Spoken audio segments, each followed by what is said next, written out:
Hello नमस्कार सम्पूर्ण मित्रहरूलाई स्वागत छ इन्भेस्ट डेली च्यानलमा र आज हामी फेरि पनि उपस्थित भइसकेका छौँ नेप्सेको अपडेट लिएर र केही इन्डिभिजुअल स्टकका टेक्निकल एनालाइसिस लिएर र तपाईहरुलाई म भिडियो यो एनालाइसिस सुरु गर्नुभन्दा अगाडि के भन्न चाहन्छु भने शेयर बजार भनेको जोखिमको क्षेत्र हो र यसमा तपाईको लगानी डुब्न पनि सक्छ।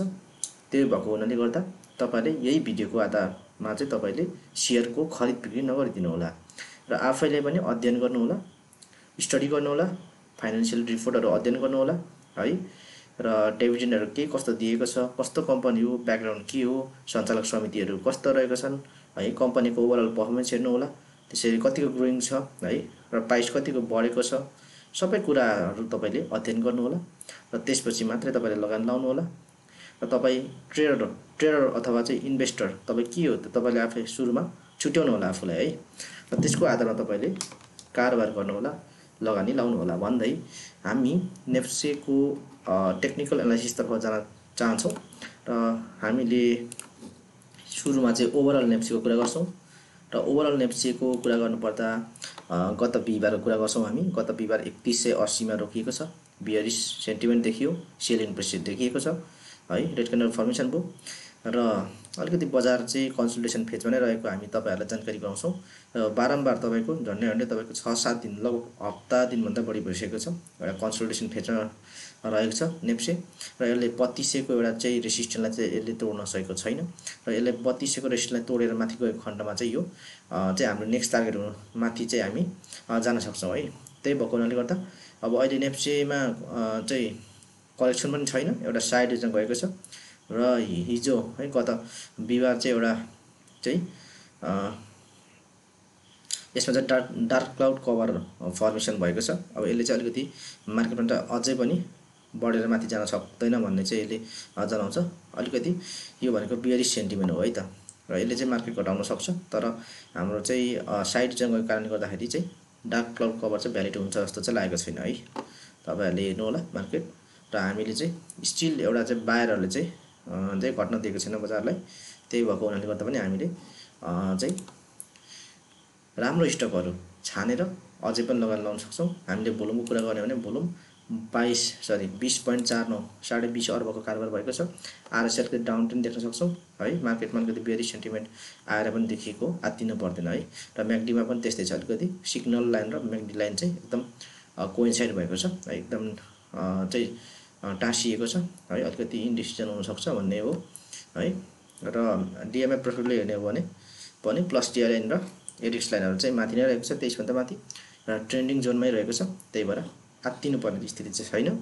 हामीले स्टकहरु चाहिँ सेक्टर वाइज अझ तपाईको डिपली हेर्ने हो भने इन्डिभिजुअल स्टकको चाहिँ एनालाइसिस गरेर हामीले राम्रो स्टकहरु अझै पनि किन्न चाहिँ सक्छौं है भन्दै हामी तपाईहरुलाई चाहिँ तपाईहरुकै कमेन्टको आधारमा है हाम्रो युट्युब भिडियोमा तपाईहरुले कमेन्ट गर्नुभएको थियो र उक्त भिडियोको आधारमा हामीले केही स्टकहरु लिएर आएका छौं र उक्त स्टकहरुमा हामीले पहिलो नम्बरमा लिएर आएका छौं एकेपीएल मा हामी कुरा गर्न चाहन्छौं। एउटा ट्रेन्ड लाइनको एउटा चाहिँ रेसिस्टेन्स थियो, त्यसलाई ब्रेकआउट दिएपछि एकदम राम्रोसँगले माथि बढेर गएको थियो है र यसमा चाहिँ हामी के भन्छौं भने एउटा राम्रो ग्रीन क्यान्डल फर्मेसन भयो है। नेप्से एउटा चाहिँ कलेक्सनमा जाँदाखेरि पनि नेप्सेमा चाहिँ एउटा बियरिश सेन्टिमेन्ट देखिँदाखेरि पनि तपाईको एकेपीएलमा भने घट्न मानेको छैन है, घट्न मानेको छैन। एउटा सेलरहरुले चाहिँ राम्रो सेलिङ पनि गरे है, हायर प्राइस रेजिस्टेन्स भएको छ, सेल प्रेसर पनि आएको छ, तर पनि ओभरअलमा मार्केट भने ग्रीन क्यान्डलमै फर्मेसन भएको छ है। अब एकेपीएल हेर्नु होला भनेर हामीले पहिले पनि भन्दै आएका छौं र भोल्युम कुरा गर्ने भोल्युम पनि एकदम राम्रो आएको छ, आरएसआई पनि 82 रहेको छ है, स्ट्रेन्थ एकदम राम्रो देख्न सक्छौं आरएसआई को। त्यसैगरी म्याक्डीले पनि एकदम राम्रो पोजिटिभ सिग्नल देखाउँछ भने मज्जाले होल्ड गर्नु होला है। त्यसैगरी मैले नेक्स्ट स्टक लिएको छु एमएलबीएल। अब एमएलबीएल मा अलिकति बियरिश सेन्टिमेन्ट देखियो है, ओभरअल नेप्सेमै बियरिश सेन्टिमेन्ट देखिएर पनि यस्तो भएको हो र यसमा चाहिँ हामीले बुलिजर ब्यान्ड लाउँछौं भने एउटा अपर ब्यान्डमै रहेको छ। बुलिजर ब्यान्डको अपर ब्यान्डमै रहन सफल हुन्छ भने हामीले आत्तिनु पर्दैन, हामीले होल्डै गर्दा नि हुन्छ है। यसमा त्यस्तो आत्तिनु पर्ने स्थिति छैन है र यसमा चाहिँ फिबोको चाहिँ एउटा सपोर्ट छ 695 को आसपासमा र त्यसको चाहिँ नियर टार्गेट भनेको 813 को हुन आउँछ है त। ओके, यसमा पनि अलिकति आरएसआई डाउन ट्रेन्ड देख्न सकिन्छ है, थोरै करेक्सन पनि आएको छ र म्याक्डी पनि चाहिँ एकदम राम्रोसँगले बढेर माथि गएको छ भने होल्ड गर्नु होला है त। यसमा चाहिँ अब आउने ट्युसडे मार्केट हाम्रो खोल्छ। ट्युसडे त हामीले मार्केट हेर्नुपर्ने हुन्छ है त, कस्तो के गर्ने भनेर हामीले डिसिजन लिनुपर्ने हुन्छ। अब ट्युसडेसम्म चाहिँ हामीले ट्युसडे खोल्छ र हामीले ट्युसडे पनि बेच्ने अथवा चाहिँ होल्ड गर्ने भन्ने कुरो चाहिँ ट्युसडे नै हामीले हेर्नुपर्ने हुन्छ। यदि अप्पर ब्यान्ड लिन्जर ब्यान्डको अप्पर ब्यान्डलाई नै यसले चाहिँ त्यो रेस्पेक्ट गरेर माथि नै रहन्छ भने मार्केट हामीले होल्ड गरिराख्ने, नभए हामीले थोरै तल आउँछ भने हामीले चाहिँ अलिक घट्ने चाहिँ हुनसक्छ। त्यस्तो भयो भने चाहिँ है अप्पर ब्यान्ड छोडेर तल आएको केसमा चाहिँ हामीले प्रफिट बुक पनि गर्न सक्छौँ है। त्यसै गरी हामीले नेक्स्ट स्टक लिएर आएका छौँ जेएफएल। र जेएफएल कुरा गर्नुपर्दाखेरि यसले चाहिँ तपाईँको 661 को एउटा सपोर्टलाई चाहिँ यसले रेस्पेक्ट गरेर माथि उठेर गएको छ। एउटा 5 डेजको इएमआईलाई राम्रोसँगले रेस्पेक्ट गरेर माथि गएको छ र यसले चाहिँ अप्पर ब्यान्डलाई टच गरेको छ, एकदम सुखद पक्ष रहेको छ। नेप्सेको त्यत्रो ठुलो करेक्सन आउँदाखेरि पनि है, नेप्सेमा त्यति धेरै चाहिँ करेक्सन हुँदै पनि तपाईँको जेएफएलमा करेक्सन हुन मानेको छैन। बाहिरहरूले चाहिँ माथि नै राख्न सफल भएको छ, ग्रिन क्यान्डल फर्मेसन भएको छ। तथापि यसमा चाहिँ अलिकति सेलिङ प्रेसर पनि देख्न सक्छौँ, तर पनि आत्तिनु पर्दैन है, आत्तिनु पर्दैन यसमा है। मजाले होल्ड गर्नु होला। जेएफएल अझै माथि बढेर जान सक्छ र जेएफएलको भनेको 824 को चाहिँ हाम्रो नियर टार्गेट हुन आउँछ। त्यसरी अप्पर टार्गेट भनेको हाम्रो 1087 को हुन्छ है त जेएफएलमा है। अब आरएसए पनि बढ्दो रहेको छ र म्याकडीले नै पुल ब्याक गरेर चाहिँ राम्रो गोल्डन बाई सिग्नल बनाएको छ है भर्खरै मात्रामा। त्यही भएर पनि हामीले आत्तिनु पर्दैन। अब डिएमआई प्रेसरबाट हेर्दा पनि प्लस डी लाइन चाहिँ माथि गइएको छ है। एडिक्स लाइनहरू एकदम माथि ट्रेडिङ जोनमा रहेको छ है त। एकदम राम्रो एउटा ट्रेडरले चाहिँ छान्ने पर्ने स्टक चाहिँ रूपमा चाहिँ जेएफएललाई हामीले लिन सक्छौँ है। किनभने तपाईँको यो एडिक्स लाइनहरू चाहिँ है तपाईँको 23 भन्दा माथि र 50 भन्दा पनि माथि जान्छ भने हाम्रो एकदम राम्रो चाहिँ मोमेन्टम रहेको हामीले मान्न सक्छौँ। त्यही भएर पनि ट्रेडरको रोजाइमा चाहिँ जेएफएल पर्न सक्छ है। ओके, मैले त्यसपछि नेक्स्ट स्टक हामीले युएलआई लेख्छौँ। युएलआई हाम्रो एकजना हाम्रो मित्र हुनुहुन्छ, गोविन्द सर हुनुहुन्छ। गोविन्द सरले युएलआईको स्टकको एनालाइसिस गरिदिनु भनेर उहाँले भन्नुभएको थियो र हामीले यो नयाँ स्टक रहेको छ तैपनि हामीले चाहिँ उहाँको अनुरोधलाई चाहिँ स्वीकार गर्दै लिएर आएका छौँ र यसमा भोल्युम अलिकति कम छ। अब गत बिहिबार चाहिँ ग्रिन क्यान्डल फर्मेसन भयो र यसको कुरा गर्नुपर्दाखेरि चाहिँ यो नयाँ कम्पनी भएकोले गर्दा आरएसआई एमएसिडीहरू चाहिँ ब्ल्याङ्क रहेको छ है त। यसरी हामीले प्रिभियस हिस्ट्रीको आधारमा मात्रै हामीले चाहिँ टेक्निकल एनालाइसिसहरू गर्ने हुँदाखेरि चाहिँ अथवा चाहिँ धर्काहरू बन्ने भएको कारणले गर्दाखेरि युएलआईमा चाहिँ हामीले भन्न सक्ने स्थिति छैन। तैपनि यसमा चाहिँ हामी के भन्न सक्छौँ भने 5 डेजको इएमआई है, 5 डेजको इएमआईलाई चाहिँ रेस्पेक्ट गरेको छ। हामीले 5 डेजको इएमआई चाहिँ हेर्न सक्यौँ र 5 डेजको इएमआईलाई रेस्पेक्ट गर्न सफल भएको छ र यसमा चाहिँ जति घट्नु घट्यो। अब तपाईँले होल्डै गर्दा हुन्छ है त, नयाँ कम्पनी हो। अब यसमा भनिहाल्न स्थिति छैन। तैपनि यो चाहिँ तपाईँको आइपिओ भएको कारणले गर्दाखेरि है अब यसमा तत्कालै तपाईँले चाहिँ बेचेर निस्किहाल्नुहोस् चाहिँ म भन्दिनँ है, होल्डै गर्नु होला है। माथि बढेर फेरि पनि जान सक्छ है। ओके, मैले युएलआईको विषयमा यति मात्रै भने है। त्यसै गरी हामीले अर्को स्टेप ल्याएका छौँ पिएफएल है।